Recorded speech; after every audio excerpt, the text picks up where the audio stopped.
Hello प्यारे बच्चों, कैसे हैं आप लोग। उम्मीद करता हूं कि आप लोग कुशल पूर्वक होंगे। आज हम इस वीडियो में पढ़ेंगे प्रश्न नंबर 10। पिछले वीडियो में प्रश्न नंबर 9 तक पढ़ा गया था, तो इस वीडियो में प्रश्न नंबर 10 पढ़ेंगे। प्रश्न नंबर 10 है, कहा गया है इसमें कि त्रिभुज पी क्यू आर में जिसका कोण क्यू समकोण है, तो एक त्रिभुज बनाया गया P Q R. P Q R में कहा गया क्यू समकोण है, तो जहां पर समकोण है वहां पर लिख दिया गया क्यू, और यहाँ पर हो गया P और यहाँ पर हो गया R। तो इस प्रकार से त्रिभुज बना लिया गया समकोण त्रिभुज PQR। इसमें कहा गया PQ बराबर 5 और PR धन QR बराबर 25। ठीक, ये धन ये 25 कह दिया गया है, इनको कहा गया है 5। फिर ये कह दिए हैं sin P cos P और tan P के मान ज्ञात कीजिए। तो sin P होता है लंब बटे कर्ण, तो हमें क्या इसकी आवश्यकता होगी, इनकी आवश्यकता होगी और इनकी आवश्यकता होगी। ना तो हमको ये पता है ना तो हमको ये पता है, जबकि दोनों का योग हमें पता है। तो आइए पहले हम PR पता करते हैं और QR पता कर लेते हैं। तो पता किया जाए PR पहले, फिर पता करेंगे हम QR। तो लिख लेते हैं पाइथागोरस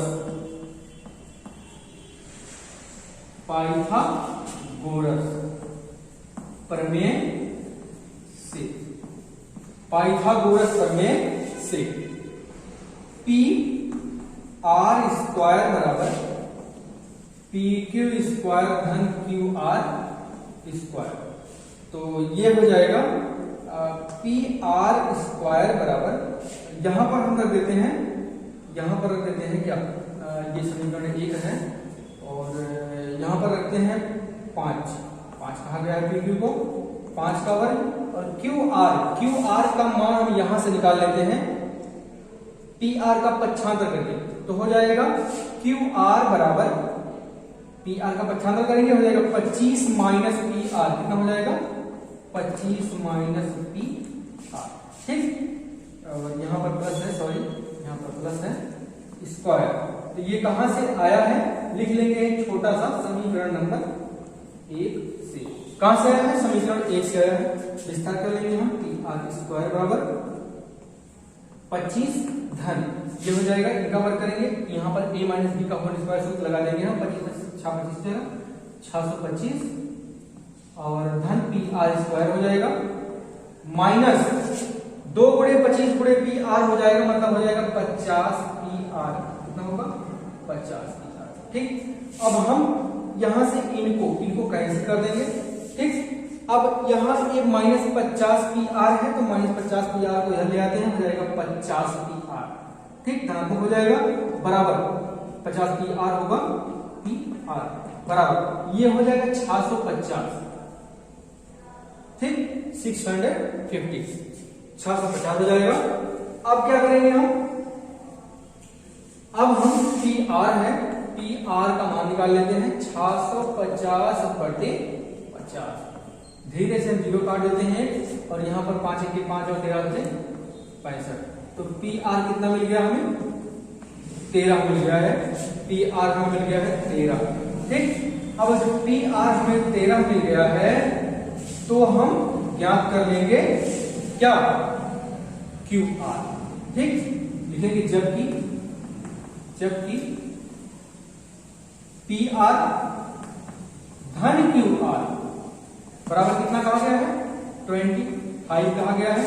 तो पी आर का मान है 13 धन क्यू आर बराबर 25। अगर हम पक्षांतर करें तो हमको क्यू आर कितना मिल जाएगा, 12 मिल जाएगा। तो हमें पता हो गया, ये पता हो गया 12, और ये हमको पता हो गया 13। ठीक, अब जो भी कहा जाएगा हम सब निकालेंगे धीरे धीरे, है ना।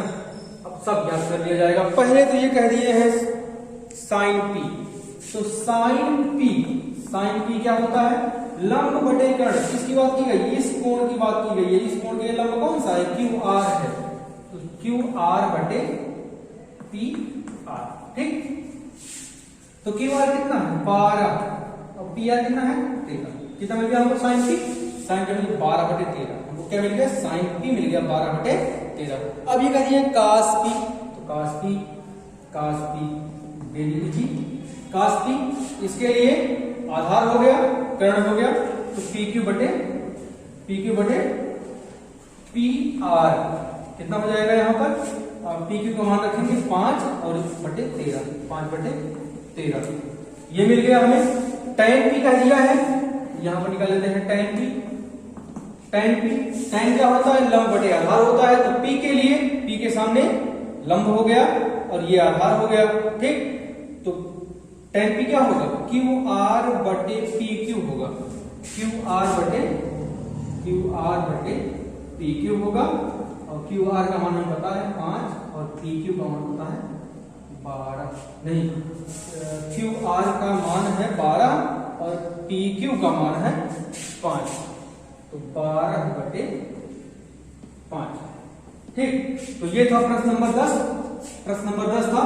अब हम पढ़ेंगे प्रश्न नंबर 11। अब कहा गया है इसमें, बताइए कि निम्नलिखित कथन सत्य है या असत्य, कारण सहित अपने उत्तर की पुष्टि कीजिए। tan A का मान सदैव 1 से कम होता है। tan A का मान सदैव 1 से कम होता है।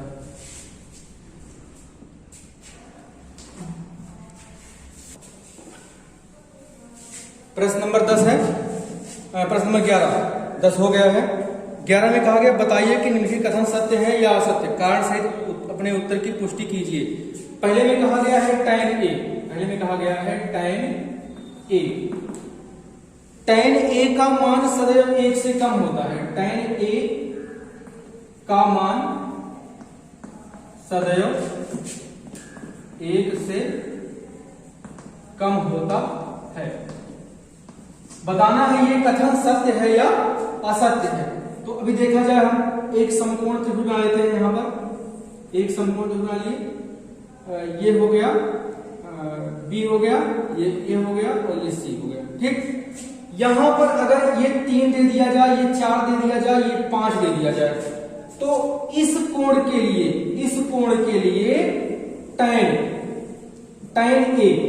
tan A जब A यहां पर हो, जब A यहां पर हो, तो tan A हमें क्या मिलेगा हमको tan A इसके सामने लंब होगा और ये आधार होगा, तो tan होता है लंब बटे आधार, मतलब हमें मिल रहा है कितना? 4/3 मिल रहा है। और 4/3 को अगर लिखा जाए तो 3 सही 1/3 होगा, नहीं 1 सही 1/3 होगा, जो कि 1 से ज्यादा हो रहा है। जबकि प्रश्न में क्या कहा है? tan A का मान सदैव 1 से कम होता है।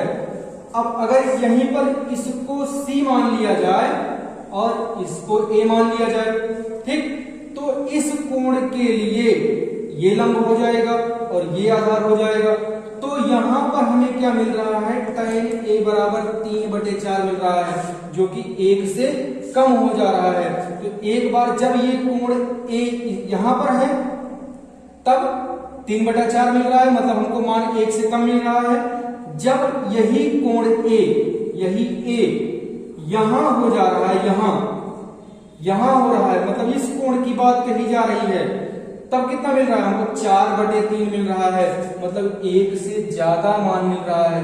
तो कोई निश्चित बात नहीं है कि tan A का मान सदैव 1 से कम ही होगा, tan A का मान 1 से ज्यादा भी हो सकता है, ठीक। तो ये कथन क्या है? असत्य है, ये कथन असत्य है ना? क्यों? क्योंकि tan A का मान 1 से कम भी हो सकता है, 1 के बराबर भी हो सकता है, 1 से ज्यादा भी हो सकता है, ठीक। तो ये था पहला, जो कि कथन असत्य है। दूसरे में कहे हैं कोण A के किसी मान के लिए sec A बराबर 12A। कोण A के किसी मान के लिए sec A बराबर 12/5, 12/5 से क्या होता है? कर्ण बटे आधार। क्या होता है?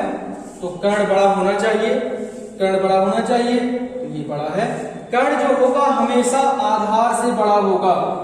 अब 6/5 मिल जाए तब भी कथन सत्य होगा। अगर हमें 7/5 मिल जाए, कथन सत्य होगा। मतलब क्या हुआ कि कर्ण जो होगा आधार से बड़ा होना चाहिए। अब ये नहीं कि यहां पर 4/5 हो जाए। अगर 4/5 हो जाएगा तो कथन असत्य हो जाएगा, क्योंकि कर्ण जो होता है वो आधार से छोटा नहीं होना चाहिए। समकोण त्रिभुज में कहा जाता है कि कर्ण सबसे बड़ी भुजा होती है। समकोण त्रिभुज में कर्ण सबसे बड़ी भुजा होती है। तो कर्ण क्या हो गया है? आधार से छोटा हो गया है। आधार से छोटा हो गया है। अब अगर आधार से छोटा हो जाएगा तो सत्य नहीं होगा। अगर आधार से बड़ा है तो चाहे जो मान होगा सब सत्य होगा। तो सेक ए 12/5 ये कथन क्या है? सत्य है। क्यों सत्य है? क्योंकि कर्ण आधार से बड़ा है। क्यों सत्य है? क्योंकि कर्ण जो है आधार से बड़ा है, और कर्ण आपका आधार से बड़ा होना जरूरी भी होता है। अगर कर्ण छोटा हो जाएगा तो समकोण त्रिभुज बनेगा ही नहीं। ठीक, तो अब तीसरा इसमें कहा गया है कास ए कोण ए के कोसेकेंट के लिए प्रयुक्त एक संक्षिप्त रूप है। कास ए कहा गया है कोसेकेंट, COSECANT, कोसेकेंट। तो कास ए जो है कोसेकेंट का संक्षिप्त रूप है, क्योंकि गलत है। बताया गया था आप लोगों को साइन जो होता है SINE का संक्षिप्त रूप होता है, और कास जो होता है कोसाइन का संक्षिप्त रूप होता है, और टैन जो होता है वो टेंजेंट का संक्षिप्त रूप होता है, और काट जो होता है वो कोटेंजेंट का संक्षिप्त रूप होता है, और सेक जो होता है वो सेकेंड का संक्षिप्त रूप होता है, और जो कौसेक होता है वो होता है कोसेकेंट का संक्षिप्त रूप। ठीक, तो कोसेकेंट किसका है? कोसेकेंट कासेक का संक्षिप्त रूप है। जबकि क्या कहा गया है? कास के लिए कह दिया गया है। तो कास का संक्षिप्त रूप क्या होगा? कास किसका होता है? कास कोसाइन का संक्षिप्त रूप होता है। तो इसका मतलब ये कथन भी असत्य है। और क्यों असत्य है? क्योंकि कास कोसाइन का संक्षिप्त रूप होता है, और क्या दिया है? कहा है कोसेकेंट का संक्षिप्त रूप होता है। जबकि हम जानते हैं कि कोसेकेंट का संक्षिप्त रूप क्या होता है? कौसेक होता है। ठीक, तो ये कारण था। अगला हम देखेंगे, कहा गया है काट ए काट और ए का गुणनफल होता है। क्या कहा गया है? काट ए काट और ए का गुणनफल होता है। ठीक, ये कहा गया है काट ए काट और ए का गुणनफल होता है। ऐसा नहीं है, ये कथन असत्य है। क्यों असत्य है? क्योंकि जो काट है ये काट त्रिकोणमितीय अनुपात है। ये काट क्या है? काट त्रिकोणमितीय अनुपात है। और ये कोण क्या दर्शाता है? ये कोण क्या दर्शाता है? कोण भुजाओं में संबंध दिखाता है कि किस भुजा के लिए काट लगा, किस कोण के लिए काट लगाया जा रहा है। जैसे भी ए यहाँ पर ए हो जाए, बी हो जाए और सी हो जाए, तो यहां पर ए अगर कोण ए के लिए कहा जाएगा तो हमको काट क्या मिलेगा? क्या मिलेगा? काट होता है आधार बटे लंब। तो आधार क्या होगा? इसके लिए आधार होगा AB बटे BC, AB बटे BC। तो काट और ए का ये गुणनफल नहीं होता। क्या होता है? ये काट जो होता है ये काट त्रिकोणमितीय अनुपात है। काट क्या है? त्रिकोणमितीय अनुपात है। और ये ए क्या है? ये एक विशेष कोण होता है जिसके लिए त्रिकोणमितीय अनुपात लगाया जाता है। ठीक, ये था। तो ये कथन क्या था? असत्य था। ये कथन असत्य था। और कहा गया किसी भी कोण थीटा के लिए साइन थीटा बराबर 4/3। साइन कहा गया किसी भी कोण के लिए, किसी भी कोण के लिए साइन थीटा बराबर 4/3। ये कह दिया है किसी भी कोण के लिए साइन थीटा 4/3 होता है। ठीक, कहा गया किसी भी कोण के लिए साइन थीटा 4/3 ही होता है, जो कि असत्य है। असत्य है क्यों? क्योंकि साइन थीटा जो होता है, साइन थीटा थीटा के मानों के लिए 0 पर 0 होता है। जब कोण 30 अंश होता है तो 1/2 हो जाता है, और जब 45 होता है तो 1/√2 हो जाता है।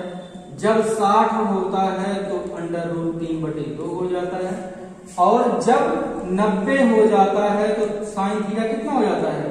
1 हो जाता है।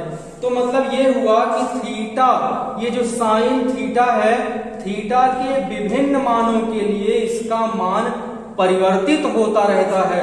जबकि इसमें क्या कहा गया? किसी भी कोण के लिए साइन थीटा 4/3 ही होता है। कह दिया है निश्चित होता है, जो कि असत्य है, निश्चित नहीं होता।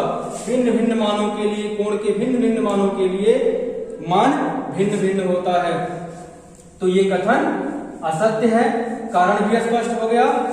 अब ये प्रश्नावली यहीं पर समाप्त हुई। अगर किसी को कोई भी समस्या होगी इस प्रश्नावली से संबंधित तो आप लोग कमेंट बॉक्स में जरूर लिखिएगा, जिससे हम लोगों को जानकारी हो कि यहाँ मतलब क्या कमी हो रही है। वीडियो बनाने में अगर कोई समस्या होती है तो आप लोग बताइएगा। धन्यवाद।